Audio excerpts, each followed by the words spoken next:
La haute pression sanguine se caractérise par une pression anormalement forte du sang sur la paroi des artères. Chers internautes, aujourd'hui, nous allons parler d'une affection sournoise qui ne fait pas souffrir et qui, pourtant, peut faire de gros dégâts si on ne la traite pas suffisamment tôt.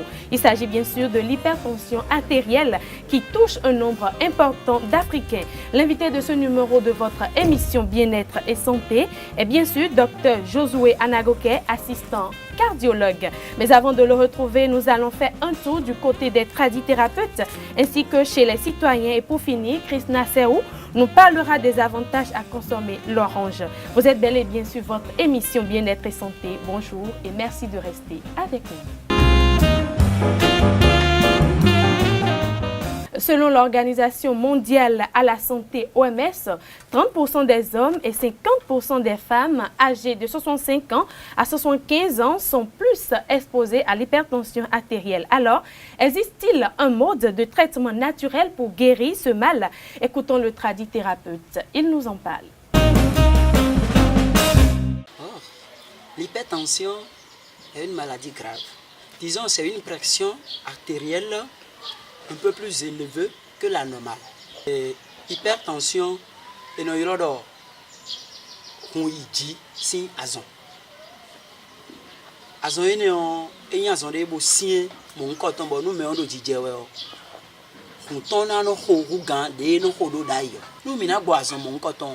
Si nous allons guérir cette maladie pour quelqu'un, nous allons d'abord lui dire d'oublier les soucis. Parce que c'est la première des choses. La personne va oublier tout. Et là, on lui présente un produit. Ce produit, le voici.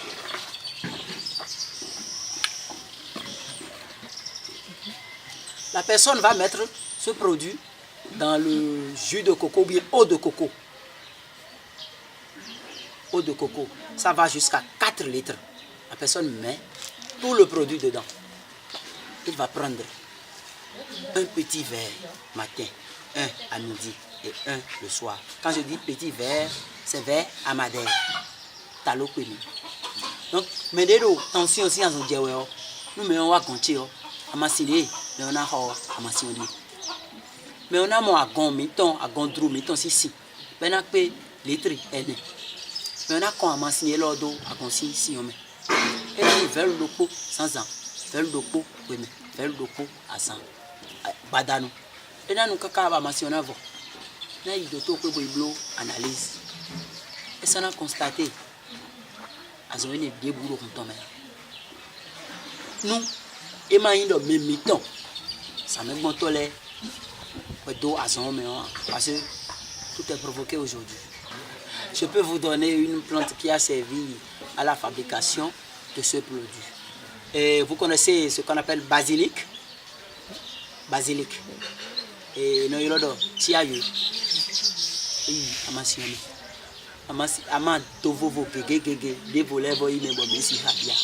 Merci à Marcel Akboli pour ses apports. La rubrique Qu'en savez-vous à présent? Bon, l'hypertension, comme on le dit, c'est une maladie que les gens ont souvent, quand ils ont leur tension n'est pas normale. Et c'est souvent grave quand on ne fait pas ces contrôles médicaux. Parce qu'il y a des trucs qu'il faut éviter. Et quand très tôt tu vas à l'hôpital et puis tu vas te renseigner, tu ne commences pas à éviter ce que le docteur te dit, ça c'est le plus grave. Mais quand ça monte à des moments, à niveau donné, on n'arrive plus à s'en sortir.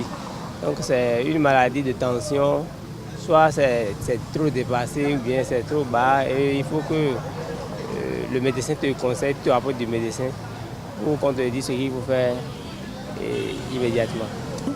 L'hypertension artérielle, c'est que l'accident artérielle, vraiment que c'est ça qui tue tout le monde aujourd'hui. C'est ça. Sans vous mentir, si on peut faire un vaccin pour ça là, ce serait très bien. Parce que l'hypertension dont on parle là, c'est ce que nous mangeons qui tout ça là. Vous voyez. Et aussi, lorsque Nous, on fait quoi? Lorsque on fait chaud là, on met des engrais, comment dirais-je, de ce que nous mangeons, mais le piment, les tomates, on ne mange plus des choses naturelles. Aujourd'hui, au Burkina, les gens ne font plus d'engrais aux produits. Ils font comment dirais-je, des produits naturels. C'est ça. Et normalement, c'est que tu sois un jeune de 20 ans. Un jeune de 20 ans, il va souffrir de l'hypertension. Et parce que c'est inédit, quoi. On ne sait plus ce que ça va. Si on peut créer un vaccin pour ça, ça va. Et encore, qu'est-ce que c'est ça? C'est manque de sport. C'est grâce aussi à ce que nous mangeons et aussi aux médicaments, les médicaments qu'on prend. Tout ça là, c'est ça qui crée l'hypertension. Je vous l'annonçais à l'entame de cette émission, il est déjà présent dans ce studio pour nous parler davantage de l'hypertension artérielle. Il s'agit de Dr Josué Anagoke. Installons-le avec ceci. Dr Josué, bonjour. Bonjour, madame. Et merci d'accepter notre invitation. C'est partagé, c'est un plaisir. Alors, pour commencer, comment peut-on définir l'hypertension artérielle? Avant de définir l'hypertension artérielle, j'aimerais d'abord dire ce que c'est que la tension artérielle. Oui. La tension artérielle, comme vous le disiez tout à l'heure, c'est la force exercée par le sang sur la paroi des artères. Et elle est mesurée pendant la contraction du cœur. Là, on parle de la massima. Quand le cœur se contracte, il y a une pression qui s'exerce sur la paroi des artères. De là, on parle de la massima. Et pendant la décontraction du cœur, la pression est également mesurée. Et c'est ça qu'on appelle la minima. Alors, on parlera alors de l'hypertension artérielle. Lorsque la massima est supérieure ou égale à 400 mm de mercure, à plutôt 140, j'allais dire 140 mm de mercure, c'est-à-dire 14 cm de mercure. Et là, on parle de hypertension artérielle systolique. Mais si c'est la minima qui est supérieure ou égale à 90 mm de mercure, c'est-à-dire 9 cm de mercure, on parle de l'hypertension artérielle diastolique. Quand ces deux situations-là sont associées chez la même personne, on parlera alors d'hypertension artérielle systolo-diastolique. C'est pourquoi très souvent vous allez voir qu'on donne deux nombres, deux chiffres pour exprimer la tension artérielle. Voilà ce que je peux dire brièvement, mais il ne suffira pas de prendre une fois la tension pour dire que la personne est hypertendue. Alors, c'est la définition que vous avez eu à apporter à l'hypertension artérielle. Dites-nous les types d'hypertension artérielle que l'on peut observer, sinon qui existent? Oui, effectivement, nous avons différents types d'hypertension artérielle. Il y a dans la grande majorité des cas, c'est-à-dire dans 95% des cas, il s'agit de ce que nous appelons l'hypertension artérielle essentielle ou idiopathique. C'est-à-dire c'est une hypertension artérielle qui n'a pas de cause, mais plutôt, on parlera plus tard des facteurs favorisants à cette hypertension artérielle. Oui. Elle représente 95% des cas. Nous avons deuxièmement l'hypertension artérielle dite secondaire, parce que c'est une situation prédisposante qui a amené cette hypertension artérielle. Et troisièmement, je parlerai de l'hypertension gestationnelle ou gravidique, c'est-à-dire c'est une tension qui apparaît au cours de la grossesse. Elle n'était pas préexistante avant la grossesse. Donc voilà la différence. C'est-à-dire que c'est une hypertension qu'on observe au cours de la grossesse. Effectivement. Ce n'est pas que la personne souffrait déjà de l'hypertension. Pas du tout. C'est au cours de la grossesse qu'on observe ce type d'hypertension. Voilà. Alors dites-nous, comment peut-on arriver à mesurer la tension artérielle chez un individu? Ça, c'est une très bonne question. Parce qu'aujourd'hui, la mesure de la tension artérielle pose généralement des problèmes. Pour prendre la tension artérielle, bon, à l'hôpital, ça, il n'y a pas de problème. Les qualifiés savent comment la prendre. Mais pour se prendre la tension artérielle, il existe plusieurs appareils actuellement. Oui. Et les appareils que nous conseillons, c'est des appareils électroniques qui sont validés. Ces appareils sont facilement manipulables. Et puis, pour prendre la tension, il faut que l'appareil ait un brassard adapté. Parce qu'il y a des sujets très obèses. Vous pouvez passer à l'aide pour plus. Voilà. Donc, je vais montrer ceci. Mais avant de prendre la tension, il faut que l'individu observe déjà un repos de 5 à 10 minutes. Avant de prendre la tension, il peut prendre la tension en position couchée, comme assise. Vous voulez dire qu'un individu qui vient peut-être du sport, qui vient de finir une activité sportive, doit prendre 5 à 2 à, sinon 3 à 5 minutes environ. 5 à 10 minutes environ 5 de à 10 repos. minutes, oui, de repos avant de prendre sa tension. Voilà, avant de prendre sa tension. Maintenant, il faut bien ajuster le brassard. Le brassard doit être bien ajusté. L'individu est assis sur une chaise. Après avoir observé son repos, il a le bras posé sur une table. Et de là, il appuie. Il y a les boutons, c'est facilement faisable. Il appuie et l'appareil se charge de prendre la tension. Et il faut prendre la tension au moins 3 fois de suite, matin et soir. Et c'est la moyenne qui détermine effectivement votre tension. Et c'est quand cette moyenne-là dépasse les chiffres que nous avons donnés tout à l'heure, là on parlera d'hypertension artérielle. Mais au cours de la prise, il ne faut jamais parler, on ne parle pas, on ne rit pas, on n'est pas distrait. Soyez complètement on est concentré et relax. Je voudrais dire relax. Il faut être relax. Et puis voilà, vous prenez attention. Ok, voilà en quelque sorte une manière, sinon la manière pour un individu, sinon la manière par laquelle quelqu'un peut arriver à prendre sa tension artérielle. Dites-nous, quelles sont les causes de ces différents cas d'hypertension que vous venez d'énumérer? Bon, je disais tout à l'heure que dans la grande majorité des cas, il n'y a pas de cause. Mais il y a des facteurs qui favorisent. Je veux parler de l'hypertension artérielle essentielle. C'est ça qu'on retrouve chez presque tout le monde aujourd'hui. Et je ne sais pas si vous m'autorisez, je vais alors parler des facteurs qui favorisent, parce que c'est en quelque sorte les causes. Oui, allez-y. Voilà, donc les facteurs qui favorisent ce type d'hypertension artérielle, il s'agit de la consommation excessive de l'alcool. La consommation excessive de sel, il y a une plante qu'on appelle la réglisse. Elle est connue pour être un médicament qui induit l'hypertension artérielle. Nous ne l'avons pas en Afrique, c'est au sud de l'Europe et de l'Asie. Nous avons également le tabagisme, l'obésité, c'est-à-dire le surpoids. Nous avons le stress ou la colère permanente. Lorsque vous êtes tout le temps stressé, votre tension peut être constamment élevée. Nous avons également le manque d'activité physique, la sédentarité. Nous avons l'hérédité. Quand vous avez des parents hyper tendus, vous avez plus de malchance de faire une hypertension artérielle dans votre vie. Nous avons également le diabète. Quand vous êtes diabétique, vous serez probablement hypertendu plus tard. C'est-à-dire le diabétique doit mieux prendre soin de sa tension pour ne pas devenir hypertendu. Nous avons également l'âge. En réalité, la tension augmente avec l'âge. La tension augmente avec l'âge. À partir de 80 ans, lorsque votre tension est à 14, 9, on ne dira pas que c'est élevé, parce que c'est une augmentation physiologique. D'accord? Oui. Donc, nous avons également le cesse. Le cesse, comme tu l'as dit dans l'introduction, avant la ménopause, les femmes feront moins l'hypertension artérielle. Mais après la ménopause, la prévalence de l'hypertension artérielle chez les femmes rejoint celle des hommes.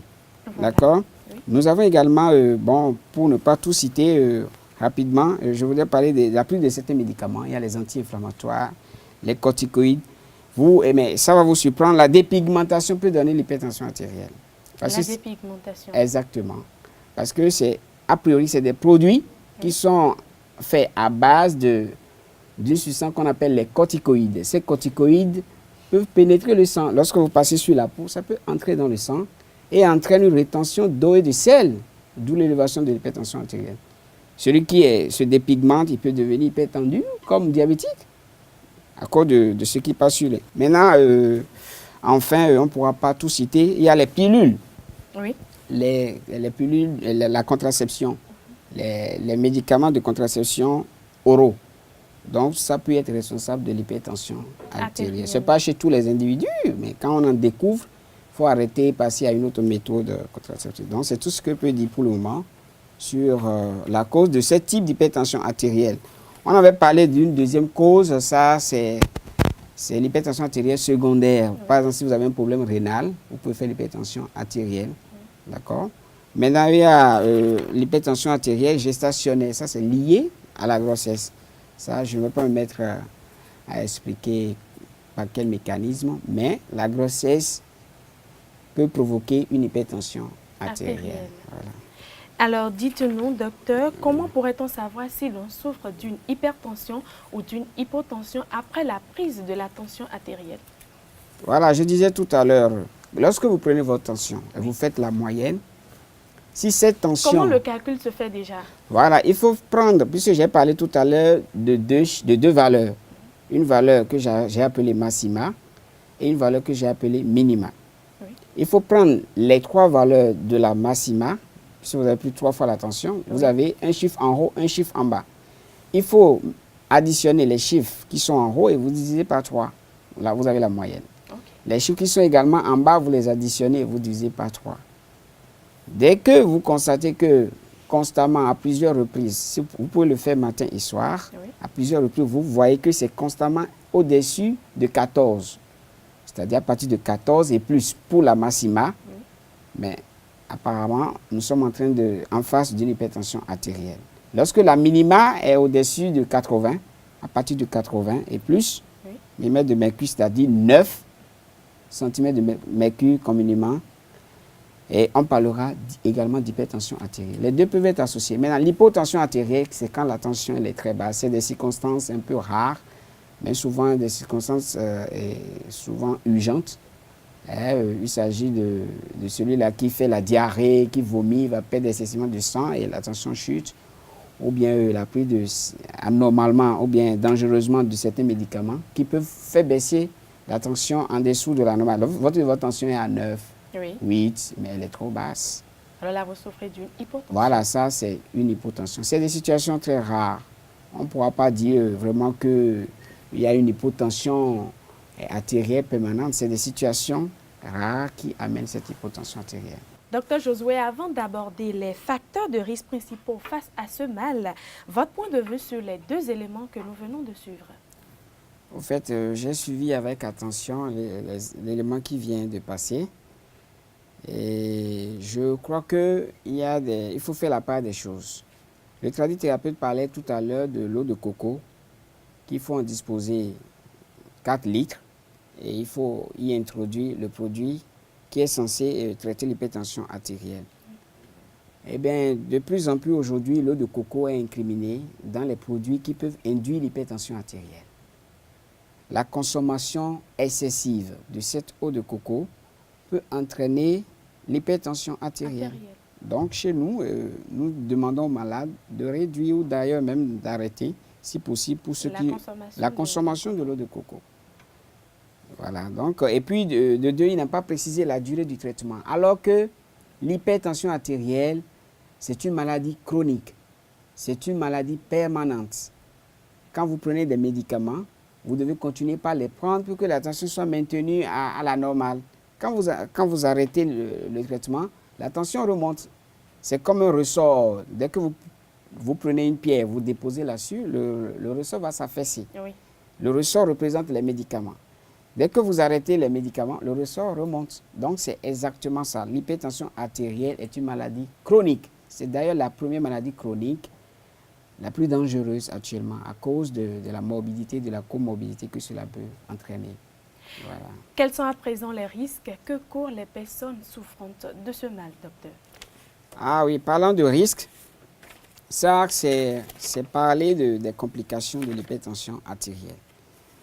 Et je vais dire que lorsque l'hypertension artérielle n'est pas rapidement prise en charge, oui, et normalement prise en charge, il peut affecter plusieurs organes.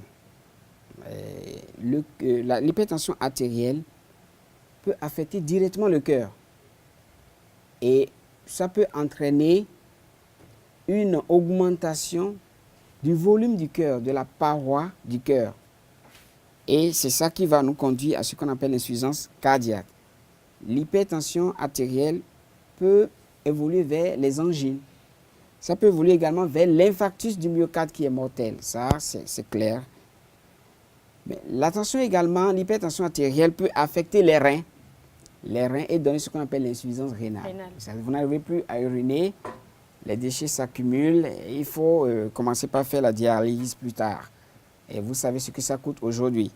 L'hypertension artérielle, lorsqu'elle n'est pas prise en charge, peut évoluer vers des lésions cérébrales.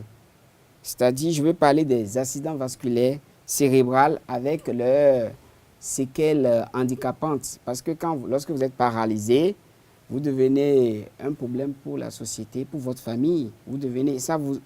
Ça vous invalide et vous n'êtes plus apte à faire ce que vous étiez en train de faire. Puisque vous pouvez perdre la voix à cause de l'AVC. Vous pouvez ne plus parler. Oui. Je ne le souhaite pas. Un journaliste, c'est la parole. Mais si vous êtes, je ne le souhaite pas, si vous êtes contaminé par cette maladie, mais vous pouvez perdre la voix. Là, vous perdez votre travail, votre profession. Et voyez ce que ça peut créer. Donc, l'hypertension artérielle, et enfin, peut agir sur ce qu'on appelle les petits vaisseaux. Bon, je veux attaquer les yeux. L'hypertension artérielle peut conduire vers ce qu'on appelle la cécité. Vous pouvez perdre les yeux à cause de l'hypertension artérielle. Parce que, perdre la vue? Oui, vous allez perdre la vue. Parce que les artères qui nourrissent l'œil seront complètement fermées. Oui. Et puis, voilà. Or, il faut que le sang arrive au niveau de l'œil pour que vous ne continuez pas à voir. Vous avez compris. Donc, oui. Si vous ne prenez pas vite en charge l'hypertension artérielle, ça peut évoluer vers la cécité. L'hypertension également peut évoluer vers le diabète. Lorsque ça n'est pas vite pris en charge, il y a une relation entre l'hypertension artérielle et le diabète. Oui, lorsque vous faites l'hypertension artérielle, vous devez faire attention, vous devez observer les règles, vous devez observer le régime, les mesures génodiététiques. Sinon, ça peut évoluer vers le diabète. Il y a une relation. Donc, on ne va pas entrer dans les détails aujourd'hui. Voilà. Alors, dites-nous, docteur, est-ce que l'hypertension artérielle peut-elle conduire à la mort? Pourquoi pas? J'ai parlé tout à l'heure de l'infarctus du myocarde. Oui. Ça, c'est cause de mort. Ça, c'est ce qu'on appelle les complications cardiovasculaires. Ça peut conduire à la mort. Mais l'hypertension artérielle peut conduire à l'amputation, vous savez. Parce que les artères qui sont au niveau des membres inférieurs, lorsqu'ils deviennent bouchés, oui. Lorsqu'ils deviennent durs, ne conduisent plus le sang. Eh bien, attention, on peut vous couper le pied parce qu'une partie qui n'est pas nourrie en sang, le sang, les artères sont censées apporter du sang oxygéné à toutes les différentes parties de l'organisme. Donc, s'il en manque, eh bien, les cellules vont commencer par mourir. Il y aura ce qu'on appelle la nécrose. Et puis voilà, donc ça peut conduire à C'est d'ailleurs l'une des plus grandes causes de décès, même parfois tragiques, dans le monde entier. Voilà qui est bien dit. Alors, docteur, qui sont ceux qui sont les plus exposés à cette maladie? Les plus exposés à cette maladie, comme je l'ai dit tout à l'heure, les femmes ménopausées sont plus exposées. Ceux qui sont également plus exposés, c'est les gens qui se négligent. Lorsque vous n'allez pas prendre votre tension pour voir à quel niveau c'est, vous ne saurez pas comment rythmer votre mode de vie. Les obèses, ceux qui sont obèses, oui. sont en surpoids, mais ils sont les plus exposés. Nous avons également le diabète. Lorsque vous faites le diabète, vous êtes encore exposé à l'hypertension artérielle. Et quelle est la tranche d'âge? Sinon, je veux dire, est-ce que ce sont les jeunes qui peuvent souffrir de ce mal ou les vieillards? Actuellement, oui. La tension, la prévalence, elle est faible avant l'âge de 20 ans. Avant l'âge de 20 ans, elle est un peu faible. Mais au-delà, ça commence par s'élever. J'avais dit tout à l'heure que l'hypertension artérielle augmente, la tension artérielle augmente avec l'âge. Oui. Donc, au-delà de 20 ans, la tension artérielle sera de plus en plus fréquente, beaucoup plus chez les hommes, puisque je vous ai dit, avant la ménopause, oui. c'est un peu moins chez les femmes parce qu'elles sont protégées par certaines hormones. Oui. Et puis, après la ménopause, les deux prévalences se rejoignent. Et parfois, c'est les femmes la prévalence chez les femmes est supérieure à celle des hommes. Des hommes. Oui, après la ménopause. Oui. Oui. Parlez-nous à présent des traitements de l'hypertension artérielle. Le traitement de l'hypertension artérielle, c'est un traitement qui comporte plusieurs rubriques. Le traitement de l'hypertension artérielle comporte plusieurs rubriques. Oui. Nous avons ce qu'on appelle les mesures hygiéno-diététiques. C'est-à-dire vous devez changer votre mode de vie, votre façon de manger. Mais on a parlé tout à l'heure des facteurs favorisants de cette maladie. Il y a des facteurs que vous pouvez modifier, qu'on appelle facteurs modifiables. Et il y en a qu'on ne peut pas modifier. Mais le sexe, est-ce que vous pouvez changer de sexe? Non. Voilà, c'est un facteur non modifiable. Et l'hérédité, est-ce que vous pouvez changer de parents? Non. Pas du tout. Ça ne se fait Est-ce d'ailleurs pas. que vous pouvez changer d'âge? Non. Non plus. Maintenant, il y a d'autres facteurs, ce qu'on a cité tout à l'heure, qu'on peut modifier. Par exemple, la consommation excessive d'alcool là. Mais il faut réduire. Il faut réduire la consommation d'alcool et du sel. Il faut réduire la consommation de la réglisse. Cette réglisse là entre dans la composition de certaines bières, de certaines boissons, de certains sirops. Donc, il faut voir et lire la composition et réduire leur consommation. Il faut arrêter de fumer. D'accord? Il faut faire des activités physiques régulières. C'est au moins 30 à 45 minutes de marche par jour. Par jour. Tous les jours, vous devez faire une activité physique qui vous permet d'avoir une meilleure santé. Ça protège non seulement le cœur, mais ça vous protège contre le diabète, contre beaucoup de choses. D'accord? Oui. Donc, mais si vous ne pouvez pas le faire tous les jours, mais il faut le faire au moins 4 fois par semaine, 3 à 4 fois par semaine. À défaut de cela, on peut le faire une fois, juste le samedi. Non, ça ne suffit pas. Ça ne suffit pas. Non, comment on appelle? C'est mieux que celui qui ne fait rien. Mais les recherches ont montré que dès que vous faites 1 ou 2 fois par semaine, vous ne gagnez pas grand-chose. Voilà. Il faut que ça soit répété. Répété, et là, vous avez le truc là. Maintenant, en dehors de ça, je voudrais parler. Il faut arrêter la dépigmentation. Il faut voir les dermatologues, ils vont vous aider à arrêter la dépigmentation. Il y a des médicaments qui sont responsables d'hypertension artérielle. Il faut les arrêter, bien les changer. Le cardiologue est censé vous donner ces conseils-là et il sait comment manager pour pouvoir vous permettre d'éviter ces choses-là qui peuvent être responsables. Les pilules, il faut changer la méthode, il faut arrêter les pilules. Lorsqu'elles sont responsables de l'hypertension artérielle chez une femme, il faut les arrêter et changer de méthode de contraception. Et il faut bien prendre en charge son diabète. Et le diabétique doit 3 fois plus surveiller sa tension que les autres. D'accord? On ne va pas tout citer. Maintenant, comment on appelle la prise en charge, j'avais dit que c'est plusieurs rubriques. Je vais parler de la prise des médicaments. Lorsque vous êtes diagnostiqué hypertendu, vous devez contacter un cardiologue. C'est le Oui, parce que c'est une maladie. D'ailleurs, c'est la première maladie cardiovasculaire. Quand on dit cardiovasculaire, le cœur et les vaisseaux. Voilà, ça agit sur le cœur et sur les vaisseaux. Donc, il faut contacter son cardiologue et observer ce qu'on appelle les prises des médicaments. Quand on vous prescrit des médicaments, il faut que ces médicaments soient pris et normalement à des heures régulières. Et vous ne devez pas modifier vous-même les doses. Quand vous voyez que la tension est trop basse, mais recontactez votre cardiologue, il saura comment ajuster. Dès que la tension est élevée, mais il saura comment ajuster. Mais quand ça s'élève et vous diminuez, ou bien quand ça baisse, et c'est du cafouillage, il faut éviter ça. Maintenant, il faut également éviter ce qu'on appelle l'automédication.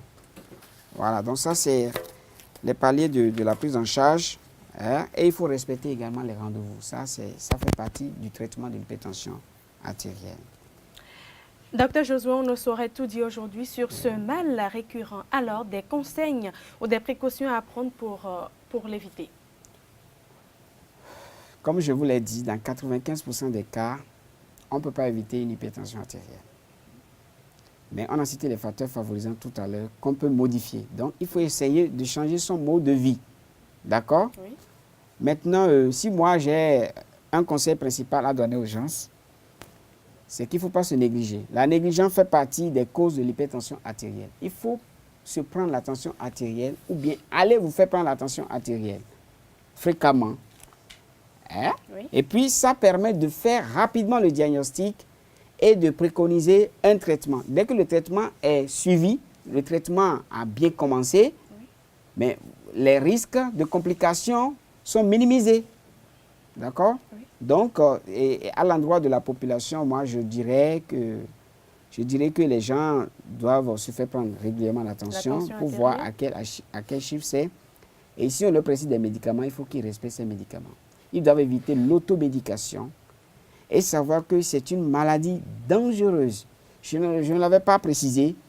Vous savez, l'hypertension artérielle n'a pas de signes.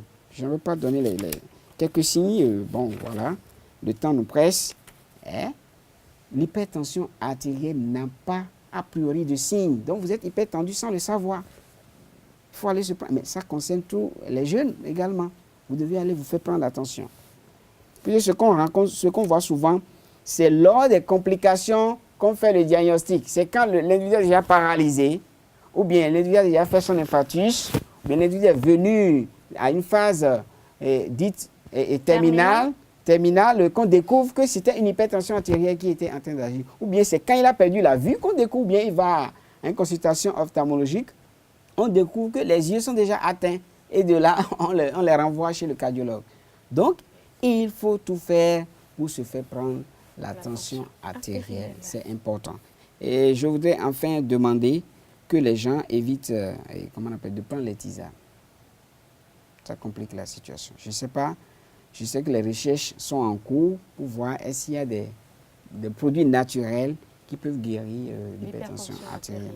Mais le régime de l'hypertendu, en dehors du changement de mode de vie, il faut que ce régime-là soit riche en ce qu'on appelle les fruits et les légumes. Il faut que ce régime soit pauvre en sel et en matière grasse. Il faut diminuer les huiles et puis il faut privilégier les légumes, les fruits. Voilà ce que je peux dire. Merci à vous, Dr Josué Anagoké. Mesdames et messieurs, retenez tout simplement que l'hypertension artérielle est un facteur de risque important pour plusieurs maladies à long terme. Et pour éviter un tant soit peu ce mal, vous n'avez qu'à proscrire de votre quotidien le stress et aussi consommer des fruits. C'est d'ailleurs pour cela que Krishna nous parlera d'ici là des vertus de l'orange. Krishna, bonjour. Bonjour Tatiana. Aujourd'hui, on parlera de l'orange. Alors, qu'est-ce que c'est? Exactement. Bonjour chers internautes. L'orange est un agrume qui, en plus d'avoir une odeur agréable et jutée, possède de multiples propriétés bénéfiques pour la santé. Ce fruit peut se consommer de différentes façons. Le jus d'orange possède de grands bienfaits. En effet, les composants de ce jus sont beaucoup plus concentrés et c'est d'ailleurs ce qui le rend bien plus thérapeutique. Juteux, sucré ou légèrement acide, renommé pour sa forte concentration en vitamine C. Diverses études récentes ont montré une relation entre les propriétés guérissantes de cet agrume et une grande variété de composés phytonutriments. Il faut noter qu'une seule orange apporte déjà en moyenne 116% de l'apport nutritionnel recommandé par jour en vitamine C. La vitamine C, qui est également vitale pour le bon fonctionnement d'un système immunitaire sain, est bonne pour prévenir le rhume et peut être utile dans la prévention des otites récurrentes. Quelques bienfaits de l'orange. C'est un puissant antioxydant. Elle est une importante source de vitamine C. Elle apaise le stress et la dépression. Elle est dépurative. Elle favorise la digestion. Elle combat le cholestérol. Elle contribue à la beauté de la peau. Ça sera tout pour votre rubrique Associé Fruits. Merci de m'avoir suivi. Merci à vous, Krishna Seou. Alors, docteur, dites-nous, la consommation de l'orange, bien sûr, est-elle bon pour quelqu'un qui souffre de l'hypertension artérielle? Oui, évidemment, l'orange fait partie des fruits, parce que tout à l'heure, on a parlé des fruits qui sont très bons pour une bonne santé, pour la prise en charge de sa tension. Donc, l'orange en fait partie, puisqu'on a toute une panoplie de fruits. Donc, consommer de l'orange, et moi, je souhaiterais que ça soit sous sa forme fraîche. Il ne faut pas ajouter d'eau chaude, des colorants et autres. Le jus d'orange, vous le prenez naturellement, ça va vous faire du bien. Parce que l'orange, comme elle a dit tout à l'heure, contient beaucoup de vitamines, notamment la vitamine C. Oui. Voilà. Donc, tout ça va améliorer la santé de l'individu, de l'hypertendu. Parce que c'est la malbouffe aujourd'hui qui nous tue. Donc l'orange, moi je suis d'accord, j'aime ça d'ailleurs, c'est un très bon fruit. Il faut la consommer à tout moment. Voilà qui est bien dit, la consommation de l'orange est bien conseillée pour ceux qui souffrent de l'hypertension artérielle. Et même si vous ne souffrez pas de l'hypertension artérielle, vous pouvez aussi en consommer. Merci à vous, Krishna. Docteur, un grand merci à vous également. Merci. Je ne manquerai pas de remercier aussi toute l'équipe de réalisation. Merci à vous. Mesdames et messieurs, c'est sur ces mots que nous mettons un thème à cette émission. Heureuse de votre attention et n'oubliez pas que la santé n'est pas seulement l'absence de la maladie, c'est une joie intérieure que nous devrions ressentir tout le temps. D'ici là, portez-vous bien. Au revoir.